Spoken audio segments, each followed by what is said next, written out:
नमस्कार। आज के वीडियो में मैं आप सभी का स्वागत करता हूं।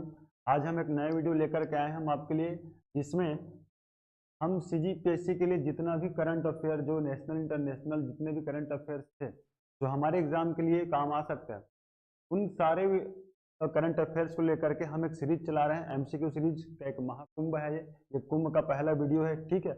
इंडियन जीएस से लेकर के ये क्वेश्चन हम इसमें ऐड किए हैं और ऐसे लगभग हम 200 क्वेश्चन करेंगे, इंपॉर्टेंट क्वेश्चन जो हमारे एग्जाम के लिए जरूरी है। और इस साल करंट अफेयर से बहुत ही ज्यादा क्वेश्चन बनेगा। व्यापम में भी अगर कोई एग्जाम लेता है व्यापम, उसमें भी, और पीएससी में तो बनेंगे, क्योंकि काफी सारे यहाँ समिट हुए हैं और साथ ही साथ बहुत सारे इंडिया, हमारे देश के माध्यम से कई सारे इंटरनेशनल ऑपरेशंस भी चलाए गए हैं, ठीक है। तमाम प्रकार के समिट्स भी हुए हैं, G20, B20, P20, तमाम प्रकार के। तो ऐसे कुछ कुछ इंपॉर्टेंट चीजें इस साल 2023 में हमारे देश में है, इसलिए ज्यादातर संभावना ये बनती है कि करंट अफेयर से क्वेश्चन पूछे, ठीक है। तो इस एमसीक्यू सीरीज का महाकुंभ हम स्टार्ट करते हैं पार्ट 1 से, और इसका हम 4 पार्ट में इसको लेकर के आएंगे। हर एक पार्ट में 50 क्वेश्चन रहेगा और हर एक क्वेश्चन इंपॉर्टेंट रहेगा आपके लिए, ठीक है जी। तो चलिए हम स्टार्ट करते हैं क्वेश्चन नंबर फर्स्ट से। इलेक्टोरल बॉन्ड क्या है? इलेक्टोरल बॉन्ड है, एक मनी इंस्ट्रूमेंट है। क्या होता है कि आरबीआई या एसबीआई एक इलेक्टोरल बॉन्ड जारी करता है। कब करेगा? तो हर साल, साल में 3 बार जारी करता है, हर तिमाही में, ठीक है। इलेक्शन के टाइम में ये जारी करता है। इस इलेक्टोरल बॉन्ड को जैसे आप खरीदते हैं, ये 1000 रुपए से लेकर के करोड़ रुपए तक, लाख रुपए तक कभी रहता है, ठीक है।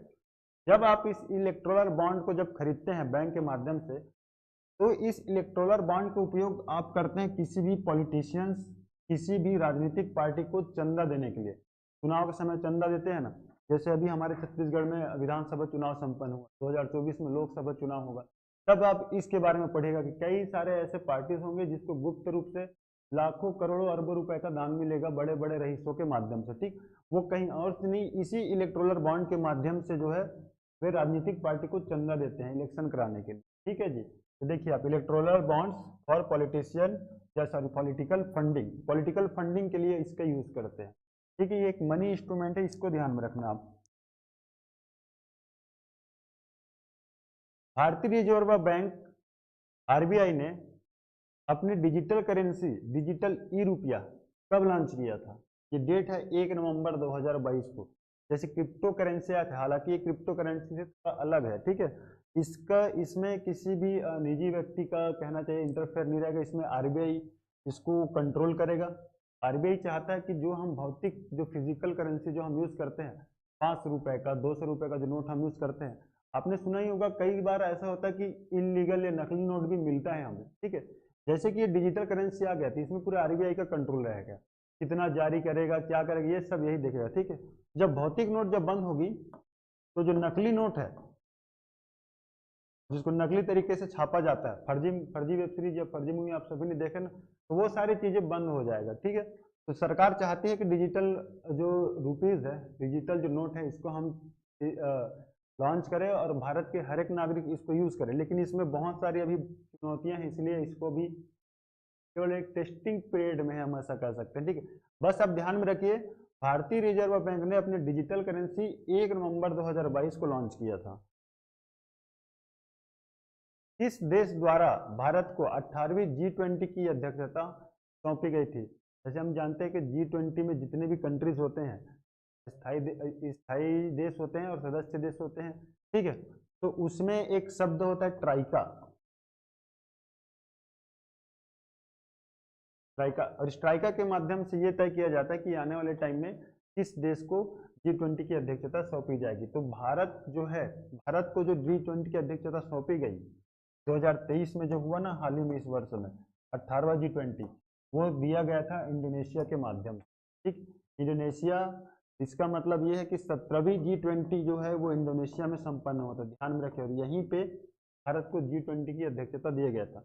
जब 18वीं G20 समिट कंप्लीट हुआ हमारे भारत मंडपम में, तो भारत ने जिस देश को G20 की अध्यक्षता सौंपी वो है ब्राजील। तो अगला G20 समिट ब्राजील में भी होना है, ये चीज ध्यान में रखिए। G20 से क्वेश्चन बिल्कुल बनेगा इस साल।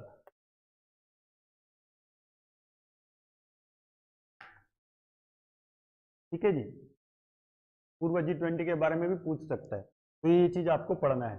ठीक, नेक्स्ट क्वेश्चन देखें हम, TMH11 या 11 आनुवांशिक रूप से संशोधित जेनेटिक मॉडिफिकेशन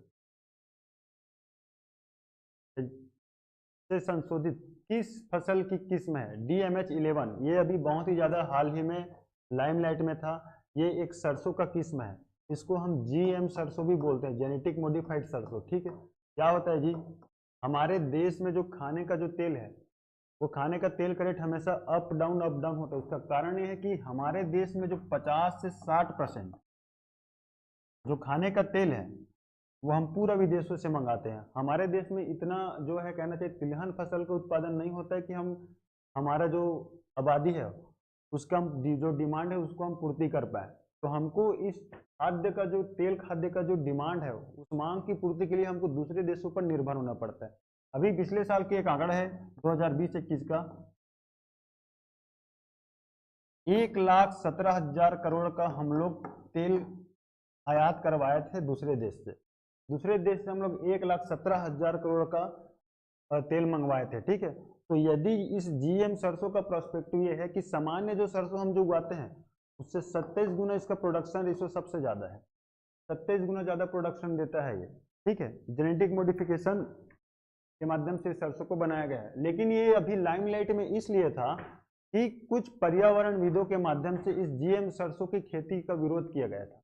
क्यों विरोध किया गया था उसको मैं बताता हूँ। पहले GM सरसों आपको समझ में आ गया, DMH उस GM सरसों का एक वैरायटी का नाम है, पूछ भी सकते हैं ना कि DMH11 किस फसल का एक वैरायटी है, तो आपको सरसों को ध्यान में रखना है। ठीक है, इतना चीज आपको पढ़ना है।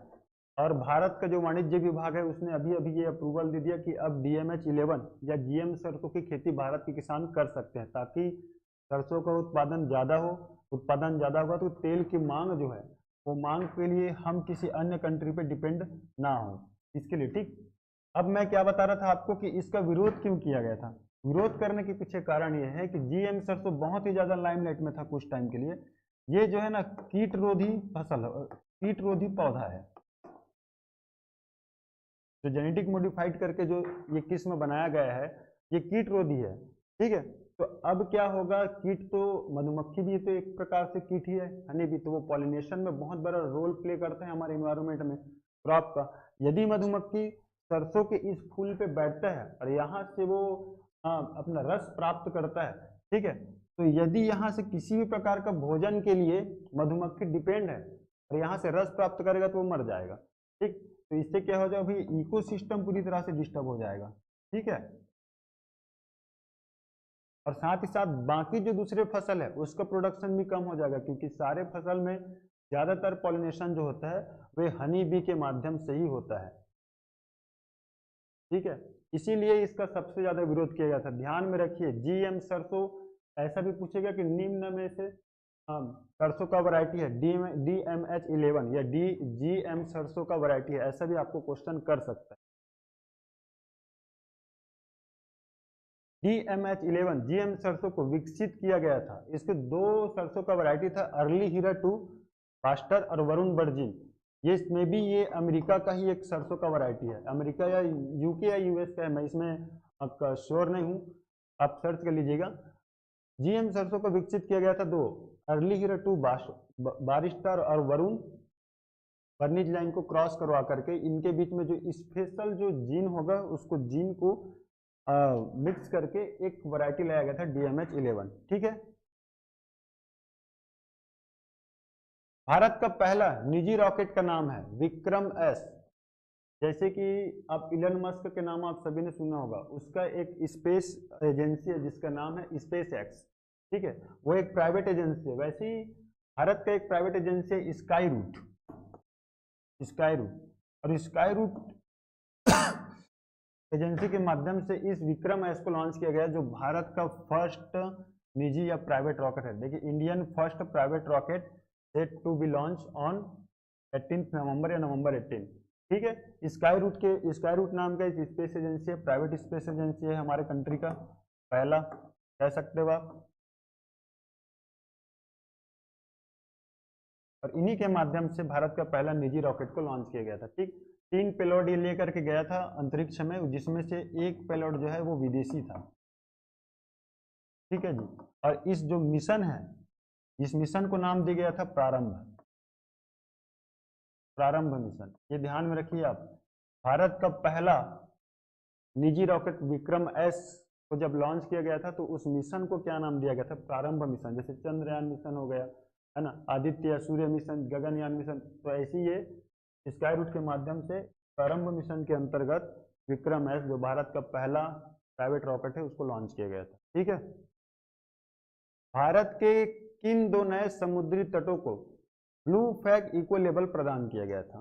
सबसे पहले समझिए ब्लू फ्लैग इको लेबल क्या होता है। जो भी समुद्र तट जो पर्यावरण के दृष्टिकोण से बहुत ही ज्यादा अच्छा होता है, उसको ब्लू फ्लैग इको लेबल प्रदान करते हैं यूएन के माध्यम से। एक इंटरनेशनल प्लेटफॉर्म है, उसके माध्यम से ये लेबल प्रदान करते हैं। अभी हाल ही में भारत का मिनिकॉय और कदमत तट, ये दोनों लक्षद्वीप में है। ठीक है जी, लक्षद्वीप में स्थित है ये दोनों तट, और इन दोनों तटों को ब्लू फ्लैग इको लेबल प्रदान किया गया। भारत में अब total 12 blue flag eco label वाला ओशन बीच अब हो चुका है। ठीक है। कितने हैं इनके संख्या आप कोई पूछ सकता है कि बताइए कि भारत में ऐसे कितने समुद्र तट हैं जिनको ब्लू फ्लैग इको लेबल मिला है? 12। और उन 12 में से 2 नवीन तट कौन कौन से हैं? मिनिकॉय तट और कदमत तट। भूलना नहीं है जी, ये क्वेश्चन एसएससी तक में पूछता है ब्लू फ्लैग के बारे में। ठीक है, तो आपको ध्यान में रखना है, पूछ सकता है क्वेश्चन। लक्षद्वीप में स्थित है और ये दोनों द्वीप, दोनों समुद्र तट। जनवरी 2023 में प्रधानमंत्री जी काशी तमिल संगमन का उद्घाटन कहाँ किया?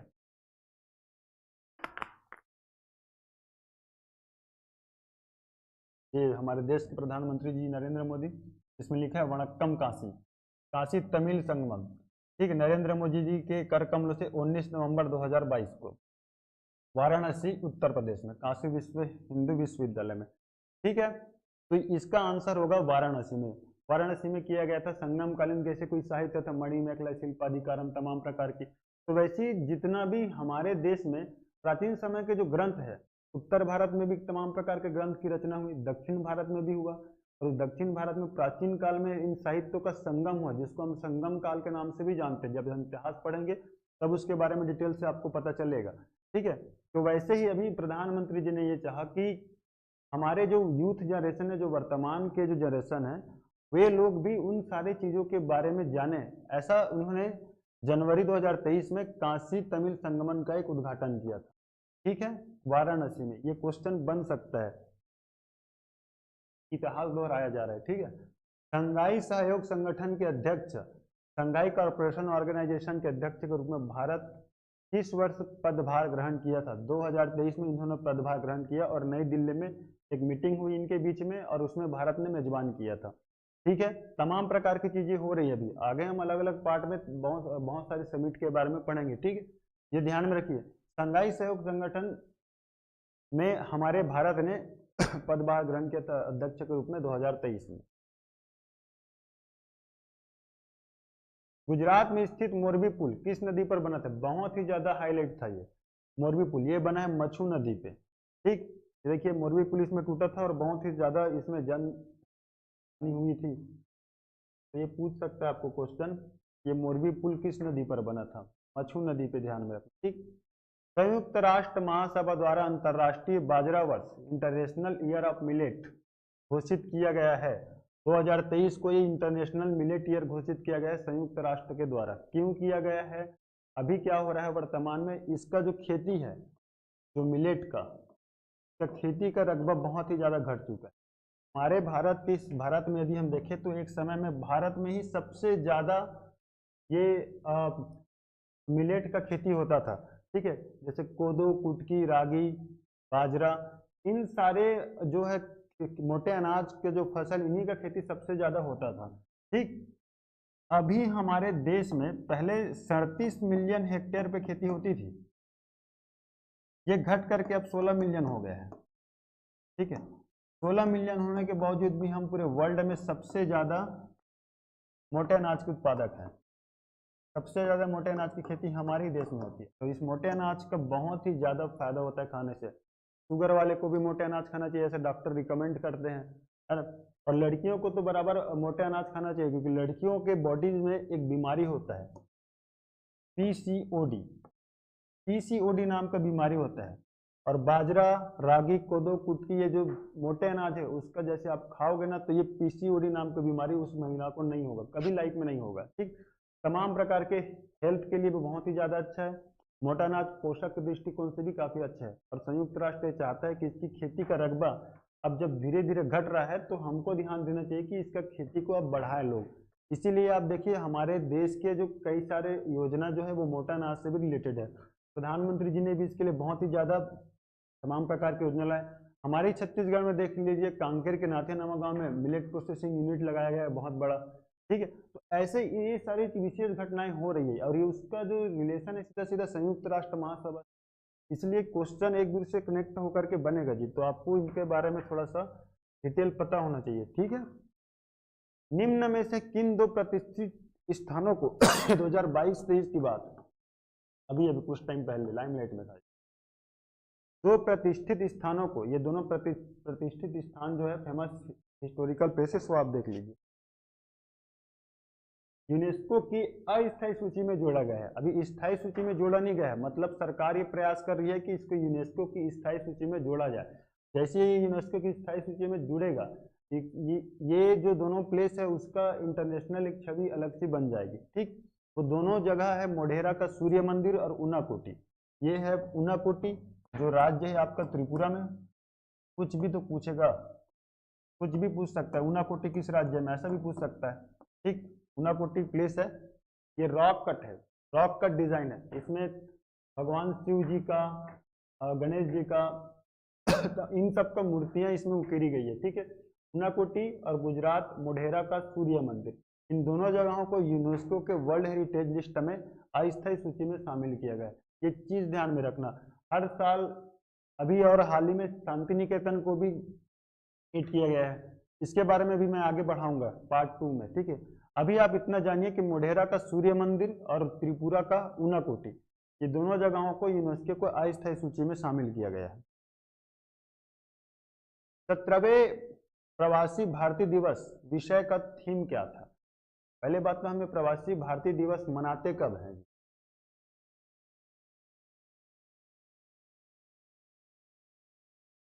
9 जनवरी को। 9 जनवरी को प्रवासी भारतीय दिवस हम मनाते हैं।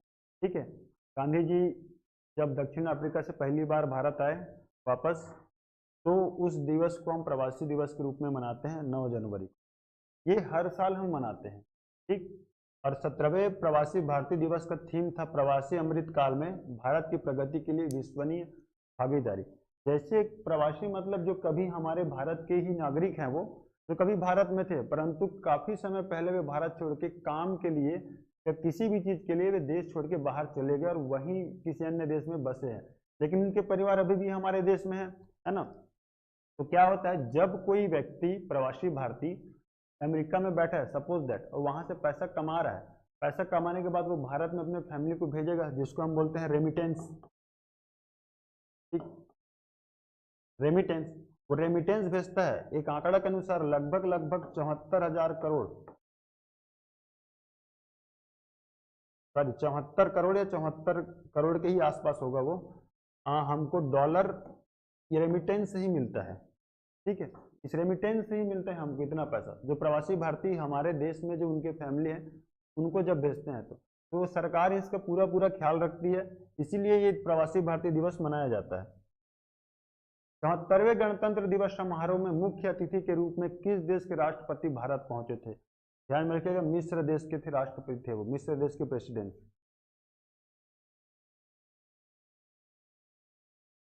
राष्ट्रीय हरित हाइड्रोजन मिशन कब शुरू किया गया था? ये शुरू किया गया था 15 अगस्त 2021 को। अभी फिलहाल केंद्रीय बजट में इसके लिए बहुत बड़ा लगभग 17,900 करोड़ रुपए का एक फंड जारी किया गया है।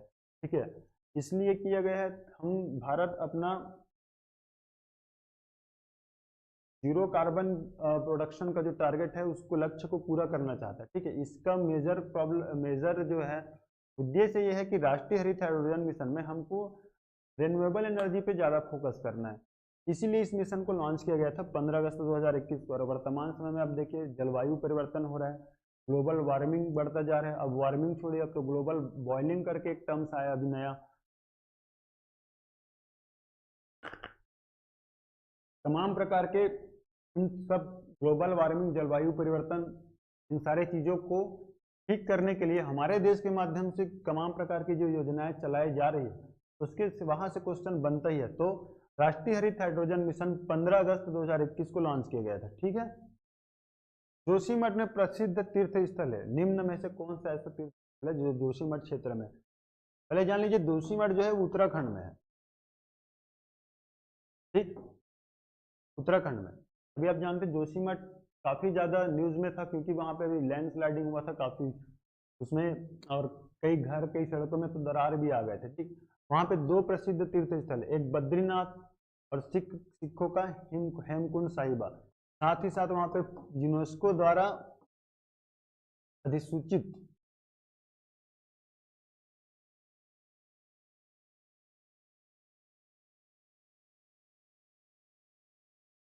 यूनेस्को द्वारा विश्व विरासत स्थल में शामिल फूलों की घाटी भी जोशीमठ की, उत्तराखंड में ही, जोशीमठ के ही आसपास है, ठीक। इतनी सारी चीजें हैं जोशीमठ में। नेक्स्ट क्वेश्चन देखिए, हाल ही में केंद्रीय रेल मंत्रालय द्वारा देश भर में लगभग 1000 से अधिक रेलवे स्टेशनों के नवीनीकरण के लिए कौन सी योजना की शुरुआत की गई है? मोस्ट इंपॉर्टेंट क्वेश्चन है जी, छत्तीसगढ़ एग्जाम में भी यहाँ से क्वेश्चन बनेगा। अमृत भारत स्टेशन योजना, कुल देश के 1000 स्टेशन को, रेलवे स्टेशन उसको बहुत हाईटेक रूप में डेवलप किया जाएगा। जब आप रेलवे स्टेशन में इंटर करे हुए तो आपको लगेगा कि मैं एक एयरपोर्ट में आ चुका हूँ, ऐसा, ठीक।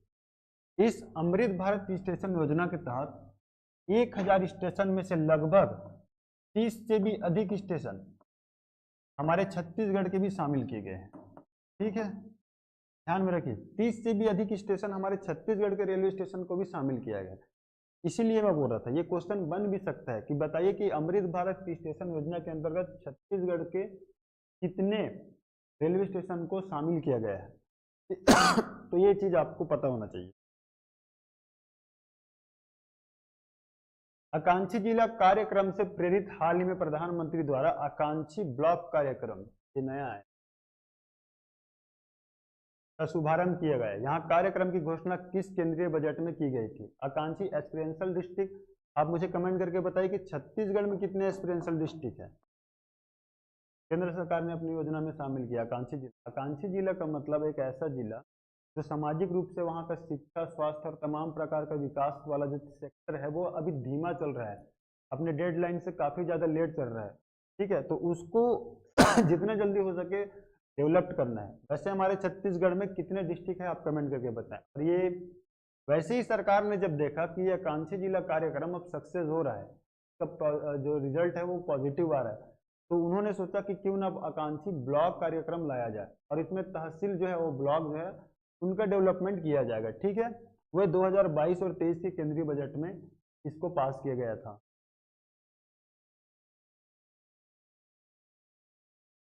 किस राज्य द्वारा नीलगिरी तहर परियोजना शुरू की गई? ये जो आप फोटो देख रहे हैं ना, जो बकरी जैसा दिख रहा है, ये है तहर। ये तमिलनाडु का राष्ट्रीय पशु है, ठीक, सॉरी राजकीय पशु है।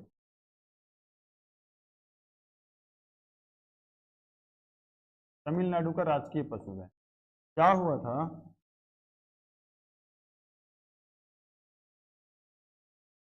ICUN रेड लिस्ट में शामिल हो गया है। ये विलुप्त प्राय जीव है, अब ये विलुप्त की कगार पे, इसकी जनसंख्या बहुत कम है। तमिलनाडु सरकार ने इसकी बचाव के लिए, संरक्षण के लिए नीलगिरी तहर परियोजना लॉन्च किया है, ठीक है। ये ऐसा भी है कि कई सारे राज्य सरकार जब किसी जीव के लिए विशेष योजना चलाता है तो उसके लिए वहां से क्वेश्चन बनते हैं। जैसे हमारे छत्तीसगढ़ में जब राजकीय पशु जो हो गया वन भैंसा, उसके लिए भी कई सारे योजना भी लाए होंगे छत्तीसगढ़ गवर्नमेंट। मैना राजकीय पक्षी के संरक्षण के लिए भी लाए थे। तो वैसे ये एक नया आया है राज्य, किस राज्य द्वारा? नीलगिरी तहर परियोजना। ये तहर परियोजना ध्यान में रखिएगा, तमिलनाडु राज्य सरकार द्वारा लाया गया है। हाल ही में भारत का पहला संविधान साक्षर जिला बन गया है। संविधान साक्षर जिला का मतलब उस जिले के ज्यादातर लोगों को संविधान के बारे में जानकारी है, कम से कम ज्यादा तो नहीं कि अपने फंडामेंटल राइट्स के बारे में तो पता ही होगा, मतलब संविधान के बारे में उनको काफी अच्छी खासी जानकारी है। ठीक है, तो वो जिला है कोल्लम, केरल। ये देश का पहला जिला है जो संविधान साक्षर जिला बने। राज्य केरल। समेद शिखर पहाड़ी किस राज्य में स्थित है? ये है झारखंड। इस समेद शिखर पहाड़ी को जैन तीर्थंकर जो है 23वें तीर्थंकर पार्श्वनाथ जी, उनके नाम पर इसे पारसनाथ पहाड़ी भी कहते हैं। ठीक, क्वेश्चन आपको पूछ देगा कि पारसनाथ पहाड़ी कहाँ है, समेत शिखर ना देके, तो वहां पे आपको कंफ्यूज नहीं होना है। ठीक है, पारसनाथ पहाड़ी यदि बोल रहा है तो समेत शिखर के बारे में ही बात कर रहा है। ठीक, क्या हुआ था अभी कि इस समेत शिखर पहाड़ी में विशेष घटना हुई थी कि झारखंड के जो सरकार थे उन्होंने इस समेत शिखर पहाड़ी को ये तीर्थ स्थल है जैन मुनियों का। ठीक है, तो इसको पर्यटन स्थल के रूप में डेवलप करना चाह रहा था, पर्यटन स्थल घोषित कर दिए थे। इसके विरोध में काफी सारे जैन मुनि, काफी सारे जैनी इसके विरोध में आए कि हम इस पहाड़ी को पर्यटन स्थल घोषित करने नहीं दे सकते। कारण यह है जी, ये जैन कहना चाहिए जैन कम्युनिटी का सबसे पवित्र स्थल है। क्यों पवित्र स्थल है? क्योंकि इसमें जो जैन के जो 24 तीर्थंकर हुए थे, जैन धर्म में जो 24 तीर्थंकर हुए थे उसमें से 20 तीर्थंकर को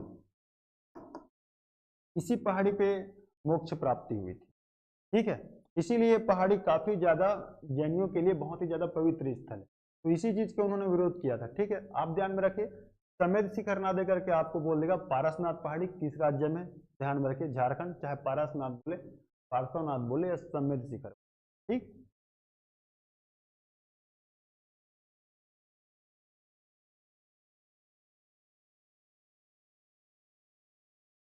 सैन्य अभ्यास तर्कस 2022 किन दो देशों के मध्य में हुआ था? देखिए सैन्य अभ्यास तर्कस के टाइम पे ये फोटो है। ठीक है, ये यूएस आर्मी के सोल्जर है और ये हमारे इंडियन एनएसजी कमांडो है।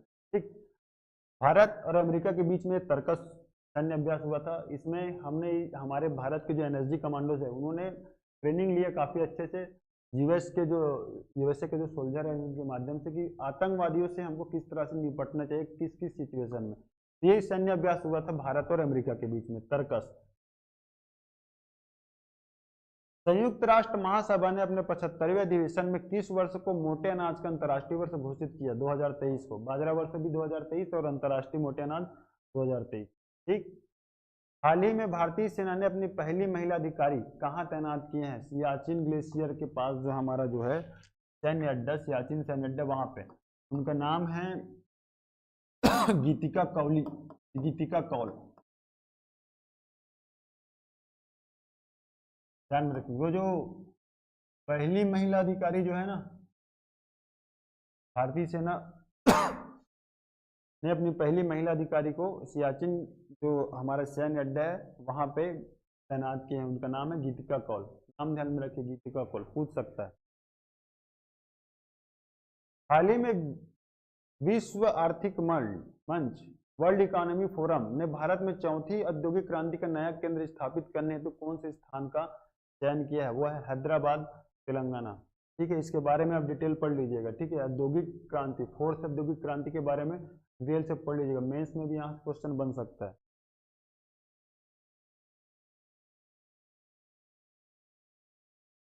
चैट जीपीटी क्या है? चैट जीपीटी एक आर्टिफिशियल इंटेलिजेंसी मॉडल है। एक ओपन एआई नाम का एक संस्था है, उन्होंने ये चैट जीपीटी नाम का ये एआई मॉडल विकसित।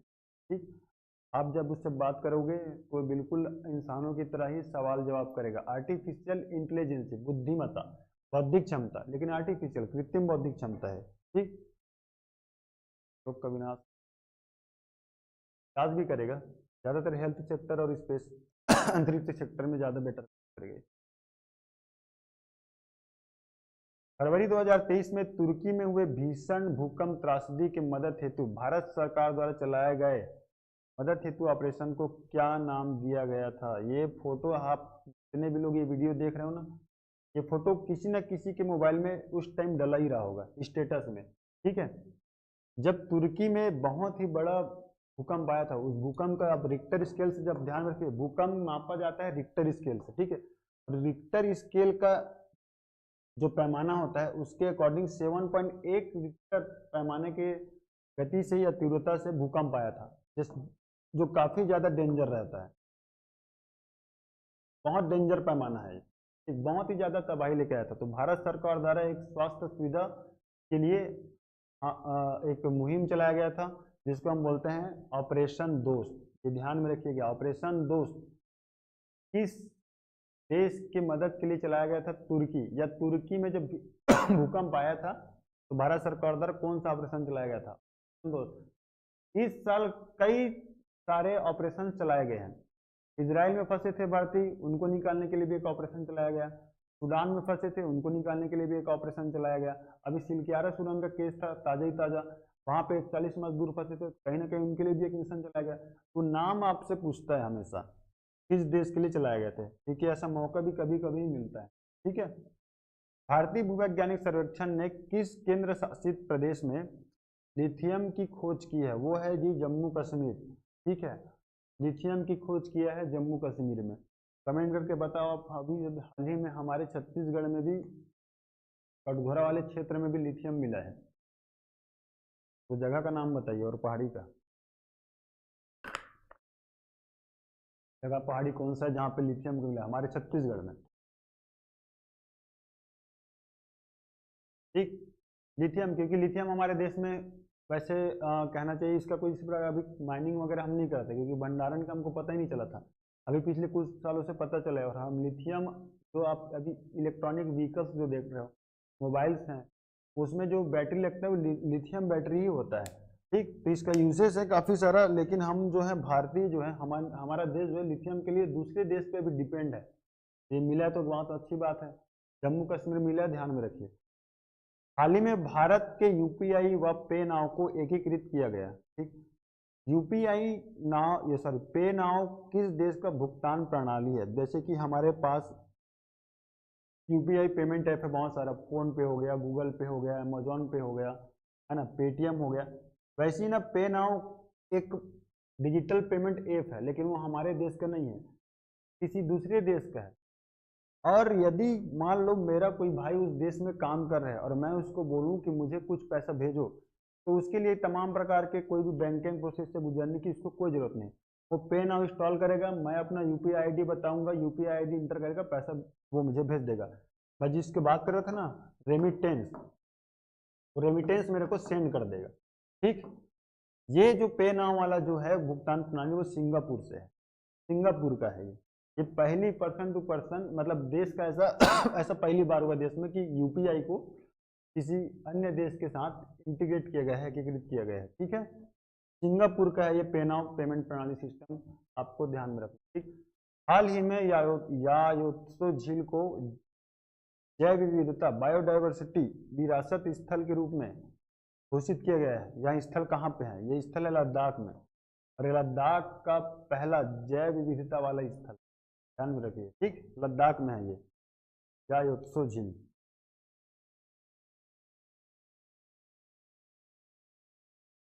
दो 2023 के बजट में केंद्रीय वित्त मंत्री द्वारा मिष्टी योजना की घोषणा की गई। इसका उद्देश्य क्या है? इसका उद्देश्य भारतीय समुद्र तटीय क्षेत्रों के साथ लवणीय भूमि पर मैग्रो वृक्षारोपण करना, है ना। मैग्रो भूमि का महत्व जब आप इसके बारे में पढ़ोगे तब आपको समझ में आ जाएगा, बहुत ही इंपॉर्टेंट चीज और ये बहुत अच्छा काम है ये, ठीक है। मिष्टी योजना 2023 के बजट में इसको पेश किया गया और इसका उद्देश्य है भारतीय समुद्र तटीय क्षेत्र में लवणीय भूमि के साथ मैग्रो वृक्षारोपण करना, ठीक है जी। अमृत सरोवर मिशन को कब लॉन्च किया गया था? इसका डेट है 24 अप्रैल 2022। ग्रामीण क्षेत्रों में अमृत सरोवर मिशन के तहत तमाम प्रकार के सरोवर बनाए जाएंगे, नदियां बनाए, छोटे छोटे झील तालाब बनाए जाएंगे, ताकि ग्रामीण क्षेत्र में आजीविका का साधन बढ़ा सके, मत्स्य पालन करके, बतख पालन करके, तमाम प्रकार, ठीक। ये मिशन लाया गया था 24 अप्रैल 2022 को। अनुसूचित जनजाति समुदायों से संबंधित नागरिकों, सभी नागरिकों के लिए बुनियादी दस्तावेज हेतु अक्षय बी कैंपन किस राज्य में चलाया गया? ABCD अक्षय बी कैंपन डॉक्यूमेंट्री, ये है केरल में। ये देश में इस प्रकार का पहली बार ऐसा कैंपन चलाया गया था। तो बहुत अच्छा, जितने भी आदिवासी लोग थे, आदिवासियों को डॉक्यूमेंट को जिनके पास डॉक्यूमेंट नहीं है, किसी के पास आधार कार्ड नहीं है, किसी के पास पैन कार्ड नहीं है, मतलब कि हर वो एसेंशियल डॉक्यूमेंट जो हमको जरूरत होती है वो सारे प्रकार के डॉक्यूमेंट उन आदिवासियों को बना करके दिया जाए। साथ ही साथ उनको एक डिजी लॉकर करके आता है एक, ठीक है। जिन आदिवासियों के पास डिजी लॉकर या एंड्रॉइड की स्मार्ट होगा उनको डिजी लॉकर इंस्टॉल करवा के सारे उनका जो डॉक्यूमेंट है उसको इस डिजी लॉकर में रजिस्टर्ड करवा, ठीक है जी। तो ये काफी अच्छा मुहिम था केरल राज्य का। कश्मीर की प्रसिद्ध पश्मीना शॉल किसके ऊन से बनाया जाती है, और ये किसके ऊन से बनाई जाती है? वह है बकरी। ये जो आप बकरी देख रहे हो ना, खूबसूरत सा बकरी, बकरी का नाम है चांगथांगी। चांगथांगी।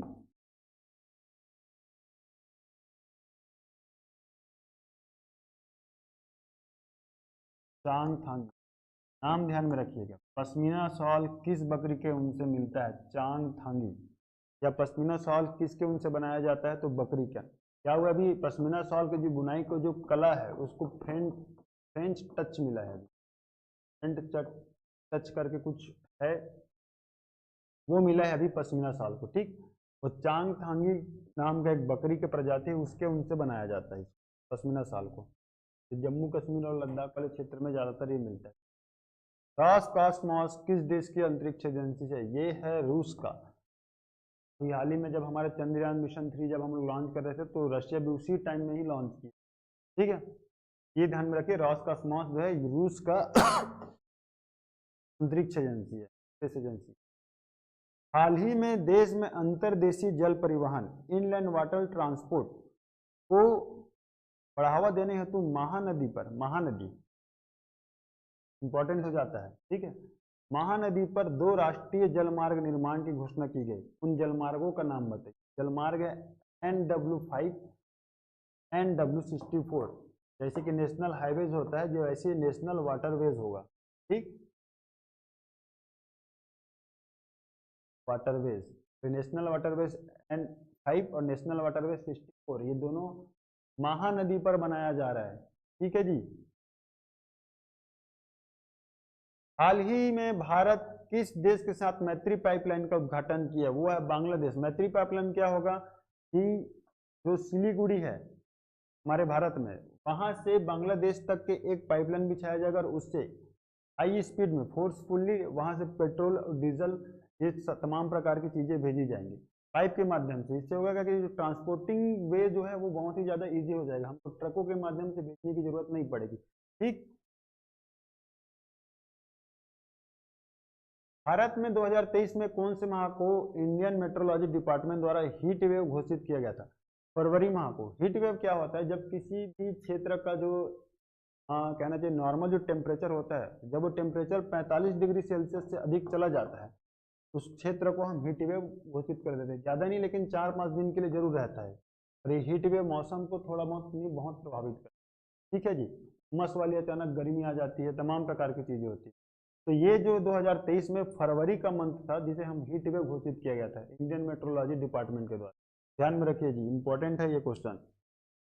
जालीकट्टू पर्व किस राज्य में मनाया जाता है?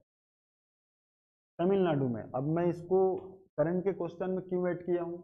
इसलिए ऐड किया हूँ क्योंकि किसी व्यक्ति के माध्यम से या कोई भी ऐसा जो पशु प्रेमी होंगे, है ना, उनके माध्यम से ये कहा गया था और कोर्ट में ये याचिका दायर किया गया था कि जालूकट्टू पर्व के ऊपर सरकार कुछ कानून बनाए और एक्शन ले। कारण क्या है कि इसमें पशु क्रूरता काफी ज्यादा होती है। देखो ये जैसे कि स्पेन में बुल फाइट होता है ना, ठीक उसी प्रकार से है, ठीक है। लेकिन क्या करोगे, ये वहां का एक पर्व है तो ये लोग फॉलो करते आ रहे हैं, ठीक है। काफी टाइम से ये लोग फॉलो करते आ रहे हैं, मनाते आ रहे हैं इस पर्व को। जहाँ जिस पर्व को काफी अच्छे तरीके से धार्मिक रूप से यदि मनाया जा रहा है वहां पे कानून उतना ज्यादा काम नहीं करता। जैसे कि आप हमारे बस्तर दशहरा में देखोगे एक परंपरा होती है काछीन गादी, ठीक है। उस काछीन गादी में एक बच्ची को कांटे के सेज मतलब कांटे के झूले के ऊपर या कांटे का बिस्तर बनाया जाता है और उसमें उसको बिठाया जाता है। लेकिन धारा 307 और 323 के तहत किसी भी बच्चे को कांटे पे सुलाना या कांटों पे फेंकना एक प्रकार से गैर कानूनी है, ठीक है। लेकिन अब ये परंपरा है, इसको याचिका दायर कर दिए थे कोर्ट में कि आप या तो इसको बंद कराइए या पशु क्रूरता अधिनियम के अंतर्गत इस पर एक्शन लीजिए। तो इस ये बहुत ही ज्यादा उस टाइम बवाल उठा था इसका। अभी 2023 की ही घटना है, ठीक है। जालूकट्टू पर्व के लिए तो हमको ये पूछ सकता है कि जालूकट्टू पर्व किस राज्य में मनाया जाता है। तमिलनाडु में आपको ध्यान में रखना है, ठीक है जी। केंद्र सरकार ने कितने कृषि उपज विपणन समिति मंडियों को ई नाम नेशनल एग्रीकल्चर मार्केट ई नेशनल एग्रीकल्चर मार्केट में एकीकृत करने को मंजूरी दी है? 101। डाटा ध्यान में रखिए, क्वेश्चन बन सकता है कि कितने नेशनल एग्रीकल्चर मार्केट को ई नाम में रजिस्टर्ड किया है? 101, ठीक है। हाल ही में किस राज्य में स्वास्थ्य का अधिकार विधेयक पारित किया? जबरदस्त विधेयक है ये। जैसे कि हम भारत के नागरिक हैं, हमें स्वतंत्रता का अधिकार है, ठीक है, हमको समानता का अधिकार है, हमको शिक्षा का अधिकार है, ठीक वैसे हमें स्वास्थ्य का भी अधिकार होना चाहिए। ये देश का पहला राज्य है जो इस टाइप का विधेयक पारित किया गया, तो वो है राजस्थान, ठीक। राजस्थान देश का पहला ऐसा राज्य हो गया जो स्वास्थ्य का अधिकार नामक एक विधेयक पारित किया, ठीक है जी। केंद्र सरकार द्वारा पीएम श्री योजना की शुरुआत कब की गई थी? वो डेट है 7 सितंबर 2022 को। क्या होता है पीएम श्री? तो पीएम श्री एक स्कूल आपने सुना हो, ठीक है। ये जो स्कूल है वो काफी ज्यादा हाईटेक होगा, इसमें अच्छी सुविधा, अच्छी खासी कहना चाहिए शिक्षा फैसिलिटी आपको मिलेगा। ये 7 सितंबर 2022 को लॉन्च किया गया था। NATO national Atlantic treaty organisation में 31वें सदस्य देश के रूप में इसे शामिल किया गया है? बहुत ही ज्यादा इंपॉर्टेंट क्वेश्चन है। फिनलैंड। फिनलैंड को नाटो के 31वें सदस्य देश के रूप में शामिल किया गया है। नाटो क्या होता है कि एक प्रकार से एक सैन्य संगठन वाला देश है ये, ठीक है, सैन्य संगठन है नाटो, ठीक है। नाटो के आप किसी भी एक देश के ऊपर आक्रमण करोगे तो बाकी आपसे लड़ाई करने के लिए आ जाएगा, ऐसा है। एक प्रकार से आर्मी हेल्प भेजेगा आपको, ठीक। तो नाटो का 31वां सदस्य देश के रूप में फिनलैंड है। हाल ही में किस राज्य विधानसभा में दलित ईसाइयों को अनुसूचित जाति का दर्जा देने का प्रस्ताव पारित किया गया है? आंध्र प्रदेश। हाल ही में सूडान में आंतरिक संघर्ष के कारण उत्पन्न हुए मानवीय संकट के बीच फंसे भारतीयों को देश से निकालने के लिए कौन सा ऑपरेशन चलाया गया था? मैं बताया अभी बहुत सारे ऑपरेशन चलाया गया है, ठीक है। उसका नाम है ऑपरेशन कावेरी। क्वेश्चन आपको ज्यादातर संभवतः ऐसा पूछ सकता है कि ऑपरेशन कावेरी किस देश में फंसे भारतीयों को निकालने के लिए चलाया गया था। मतलब ऑपरेशन का जो मिशन है वो उसका नाम आपको दे देगा क्वेश्चन में सीधा, बट आपको डिटेल पता होना चाहिए, ठीक है। सूडान में भी गृह युद्ध चल रहा है, दो गुटों के बीच में बहुत ही ज्यादा लड़ाई हो रहा है, तो उस बीच में हमारे देश के जो प्रवासी भारतीय जो काम करने के लिए गए थे उनको निकालने के लिए भारत सरकार द्वारा ऑपरेशन कावेरी चलाया गया था, ठीक। हाल ही में भारत निर्वाचन आयोग द्वारा किस राजनीतिक दल को राष्ट्रीय राजनीतिक दल का दर्जा दिया गया है? कमेंट करके बताओ, आप ये लोगो देख के समझ गए होंगे, ठीक है। कमेंट करके आप बताइए, बहुत ही आसान है, जो जानता होगा वो बिल्कुल बताएगा। ये झाड़ू का एक निशान है, इनमें से किस पार्टी का निशान झाड़ू है और उसी पार्टी को राष्ट्रीय राजनीतिक दल का दर्जा दिया गया है। एराविकुलम राष्ट्रीय उद्यान किस राज्य में है? ये है केरल में। हाल ही में निम्न में से किस चित्रकला को जीआई टैग भौगोलिक संकेतक प्रदान किया गया है? बासोली चित्रकला। हर साल, अभी तो खैर इस साल काफी सारे प्रोडक्ट के साथ काफी सारी चीजों को जीआई टैग मिला है। चित्रकला है बासोली चित्रकला, इसको भी जीआई टैग मिला है, ठीक। नामीबिया से लाए गए चीतों को किस राष्ट्रीय उद्यान में रखा गया है? Kuno national park. बहुत ही ज्यादा लाइमलाइट था। जो चीता लाए गए हैं वो अभी हमारे इन्वायरमेंट में ढल नहीं पा रहे हैं। जब वो लाए गए थे तो आप कंटिन्यू पढ़ेंगे कि एक के बाद एक चीतों की मौत होते जा रही थी, ठीक। जो पढ़ा लिखा आदमी होगा वो कूनो नेशनल पार्क लगा के आएगा, जो नहीं पढ़ा होगा तो वो मेंस में असम लिख के भी आ सकता है, ठीक। लेकिन आपको अनपढ़ नहीं बनना है, पढ़ा लिखा आदमी बनना है। कूनो नेशनल पार्क मध्य प्रदेश में, और यहीं पे नामीबिया से जो चीता लाए गए थे उसको रखा गया था, ठीक। 19 से 21 मई 2023 के बीच G7 ग्रुप ऑफ 7 सम्मेलन जापान के हिरोशिमा में संपन्न हुआ। यहाँ किस क्रम का सम्मेलन था? ये था 49वां क्रम का सम्मेलन। पूछ सकता है जी G20 किस क्रम का था, G7 किस क्रम का था, और जो प्रवासी भारतीय दिवस है वो किस क्रम का था। ऐसा बहुत सारा क्वेश्चन बन सकता है इस साल करंट अफेयर से। G7 जो है वो ग्रुप ऑफ जो 7 है वो जापान में इस साल संपन्न हुआ हिरोशिमा में। प्रधानमंत्री नरेंद्र मोदी जी वहाँ पे हिरोशिमा में गांधी जी के मूर्ति का भी अनावरण किया था। ठीक, तो ये हो गया कुछ क्वेश्चन। G7 में 7 कंट्री होते हैं। G7 समझ में आ रहा है, 7 country, Canada, France, Germany, Italy, Japan, United kingdom और यूनाइटेड स्टेट। ठीक, तो ये हो गया आपके आज के कुल 50 क्वेश्चन। आशा करता हूँ वीडियो आपको पसंद आया होगा, बातें जो मैं आपको बताया वो समझ में भी आया होगा।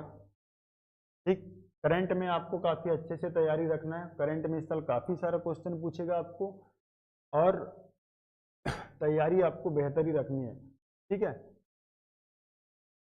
आ रहा है एग्ज़ाम, सीरियस हो जाना है आपको। मैं बार बार बोल रहा हूँ, आपके पास टाइम ही नहीं होना चाहिए टाइम पास करने के लिए। अच्छे से पढ़ाई करिए, रोज टेस्ट दिलाइए, जितना ज़्यादा हो सके आप टेस्ट दिलाइए। ठीक है जी, तो आज के लिए बस इतना ही। ये पार्ट 1 है।